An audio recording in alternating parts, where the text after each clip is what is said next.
Hi friends, welcome to my YouTube channel SR Academy Hindi. तो Hindi translator की एक और वैकेंसी आई है। कहाँ पे आई है? महात्मा गांधी केंद्रीय विश्वविद्यालय जो कि मोतिहारी बिहार में है। उसमें 2 पोस्ट है, हिंदी ऑफिसर और हिंदी ट्रांसलेटर की। तो इसी वैकेंसी से संबंधित जानकारी मैं आपको आज इस वीडियो में देने वाला हूँ। तो चलिए आज का वीडियो शुरू करते हैं। और अगर आप चैनल पे नए हैं तो चैनल को जरूर से जरूर सब्सक्राइब कर लीजिएगा। तो सबसे पहले जो वैकेंसी आई है वो महात्मा गांधी सेंट्रल यूनिवर्सिटी में आई है। किस किस पोस्ट के लिए है? एक पोस्ट है इसमें हिंदी ऑफिसर का और एक पोस्ट है हिंदी ट्रांसलेटर का, यानी हिंदी अधिकारी और हिंदी अनुवादक का। 2 पोस्ट है इसमें। तो चलिए इसके डिटेल्स को हम लोग देख लेते हैं कि क्या क्या है इसमें। तो अब देख लेते हैं कि टोटल नंबर ऑफ पोस्ट कितने हैं, मतलब कुल पद कितने हैं इसमें। तो पहला जो आपका है पोस्ट हिंदी ऑफिसर का, जो कि एक ग्रुप ए पोस्ट है और इसमें आपकी एक वैकेंसी है जो कि अनरिजर्व कैटेगरी के लिए है, मतलब आप में से कोई भी लोग अप्लाई इसके लिए कर सकते हैं। और जो दूसरी पोस्ट है हिंदी ट्रांसलेटर की, जो कि ग्रुप बी पोस्ट है, एक ही वैकेंसी इसके लिए भी है और ये भी अनरिजर्व कैटेगरी के लिए है। तो इसमें भी आप में से कोई भी लोग अप्लाई कर सकते हैं। आगे चलते हैं। अब देख लेते हैं हिंदी ऑफिसर पोस्ट के लिए आपकी क्या एजुकेशनल एलिजिबिलिटी है। तो इसमें आपका सबसे पहले master's degree of a recognised university in Hindi with English as a compulsory और इलेक्टिव सब्जेक्ट और as the medium of examination at the degree level. तो पहला कंडीशन आपका क्या है कि एमए हिंदी में होना चाहिए और इंग्लिश एज ए कंपलसरी या इलेक्टिव सब्जेक्ट या फिर मीडियम ऑफ एग्जामिनेशन होना चाहिए आपके ग्रेजुएशन में। ठीक है। दूसरा कंडीशन क्या है कि आपका मास्टर्स डिग्री होना चाहिए इंग्लिश में और हिंदी आपका कंपलसरी और इलेक्टिव सब्जेक्ट होना चाहिए या फिर medium of examination graduation level पे या डिग्री लेवल पे होना चाहिए। ये दूसरा कंडीशन है। तीसरा कंडीशन क्या है? Masters degree in any subject other than Hindi और इंग्लिश। तो अगर आपने मास्टर्स किया है किसी और सब्जेक्ट से हिंदी और इंग्लिश को छोड़ के with Hindi medium and English as a compulsory और elective subject as the medium of examination at the degree level. तो अगर आपने एमए किसी और सब्जेक्ट में किया हिंदी और या इंग्लिश को छोड़ के और अगर आपका मीडियम हिंदी है और साथ साथ में इंग्लिश जो आपका था कंपलसरी या इलेक्टिव सब्जेक्ट था डिग्री लेवल पे या फिर मीडियम ऑफ एग्जामिनेशन इंग्लिश था डिग्री लेवल पे, तो भी आप इस पोस्ट के लिए एलिजिबल हैं। चौथा चौथा कंडीशन क्या है आपका? Masters degree of a recognised university in any subject other than Hindi और English with English medium and Hindi as a compulsory elective subject और as medium of examination at the degree level. तो अगर आपने मास्टर्स किसी और सब्जेक्ट में यानी हिंदी और इंग्लिश को छोड़ के किसी और सब्जेक्ट में किया है इंग्लिश मीडियम में और हिंदी आपका कंपलसरी या इलेक्टिव सब्जेक्ट या फिर मीडियम ऑफ एग्जामिनेशन था डिग्री लेवल पे, तो भी आप इस पोस्ट के लिए एलिजिबल है। इसके अलावा masters degree of a recognised university in any subject other than Hindi और English with Hindi and English as a compulsory और इलेक्टिव सब्जेक्ट और either of the two as the medium of examination and the other as compulsory और elective subject at the degree level. और अगर आपने masters degree किसी और subject में किया है अदर देन हिंदी और इंग्लिश और हिंदी या इंग्लिश में से कोई एक आपका कंपलसरी या इलेक्टिव सब्जेक्ट है और दूसरा आपका मीडियम ऑफ एग्जामिनेशन है डिग्री लेवल पे, तो भी आप इस पोस्ट के लिए एलिजिबल है। लेकिन इसमें सिर्फ एजुकेशनल एलिजिबिलिटी नहीं है इस पोस्ट के लिए वर्क एक्सपीरियंस भी चाहिए। उसके बारे में मैं आपको बता देता हूँ।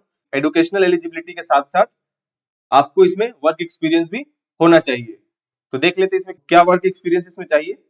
3 years experience of using or applying terminology in Hindi and translation work from English to Hindi or vice versa, preferably of a technical or scientific literature under central or state government or autonomous body और या फिर statutory organization, PSU या universities और recognized research और educational institutes, या फिर 3 years experience of teaching in Hindi and English or research in Hindi or English under central or state government or autonomous body, PSU और university और recognized research और educational institutions।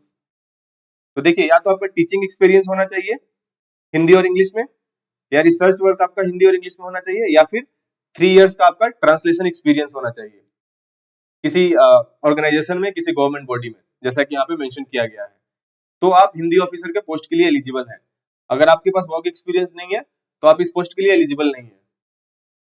और इसका जो दूसरा पोस्ट था हिंदी ट्रांसलेटर का, उसके लिए विदाउट वर्क एक्सपीरियंस आप एलिजिबल हैं। तो उसमें जो मैंने बताया एजुकेशनल एलिजिबिलिटी इसमें भी सेम है। इसमें एक चीज और लिखा हुआ है कि आपके पास रिकॉग्नाइज्ड डिप्लोमा और सर्टिफिकेट कोर्स इन ट्रांसलेशन होना चाहिए, तो ये इसमें जरूरी है। इसमें कोई वर्क एक्सपीरियंस नहीं चाहिए।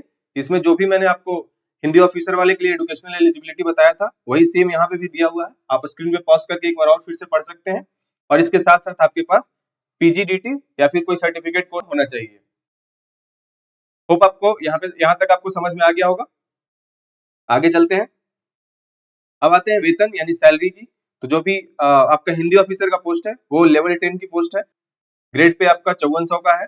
पे स्केल आपका क्या है 56,100 से लेके 1,77,500 की। और जो आपका हिंदी ट्रांसलेटर का पोस्ट है वो लेवल 6 की पोस्ट है, जिसमें ग्रेड पे आपका 4200 होता है और पे स्केल क्या होता है आपका 35,400 से 1,12,400। अब आते हैं एज लिमिट की। तो एज लिमिट जो हिंदी ऑफिसर के लिए दिया गया वो 40 ईयर्स है और जो हिंदी ट्रांसलेटर के लिए वो 35 ईयर्स है। बाकी का एज रिलैक्सेशन जो भी सेंट्रल गवर्नमेंट रूल के अकॉर्डिंग होता है वो आपको दिया जाएगा। अब आते हैं परीक्षा या साक्षात्कार की तिथि। तो उसको जल्द ही अनाउंस किया जाएगा। इसको आप वेबसाइट पे अपडेट किया जाएगा समय समय पे। अभी कोई भी परीक्षा या इंटरव्यू की तिथि नहीं दी गई है। अब पहले देख लेते हैं एप्लीकेशन पीरियड यानी आवेदन अवधि कब से कब तक है। तो कब से आप अप्लाई कर सकते हैं 10 फरवरी 2025 से आप अप्लाई करना स्टार्ट कर सकते हैं और लास्ट डेट जो है आपका 2 मार्च 2025 तक। तो इसको आप ध्यान रखेंगे 10 फरवरी 2025 से 2 मार्च 2025 तक आप इस पोस्ट के लिए अप्लाई कर सकते हैं। आवेदन प्रक्रिया क्या होने वाली है आपकी। तो देखिए ये आपका ऑनलाइन वेबसाइट है, इसके थ्रू आप जाके ऑनलाइन अप्लाई कर सकते हैं। मैंने यहाँ लिंक भी दे दिया है, मैं आपको लिंक डिस्क्रिप्शन में भी दे दूंगा जिससे आपको आसानी होगी। तो इस लिंक पे जाके आप ऑनलाइन जिस भी पोस्ट के लिए आप एलिजिबल है उसके लिए आप अप्लाई कर सकते हैं। अब आते हैं आवेदन शुल्क का। तो हिंदी ऑफिसर आपका ग्रुप ए का पोस्ट है और हिंदी ट्रांसलेटर का आपका ग्रुप बी का पोस्ट है।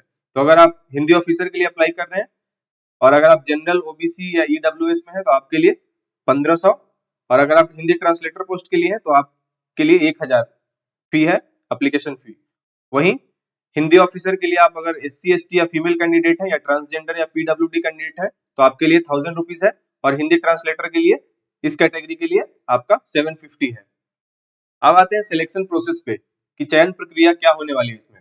तो जो आपका हिंदी ऑफिसर का पोस्ट है उसके लिए द सिलेक्शन और appointment will be done on the basis of performance in the interview to be conducted by Mahatma Gandhi Central university.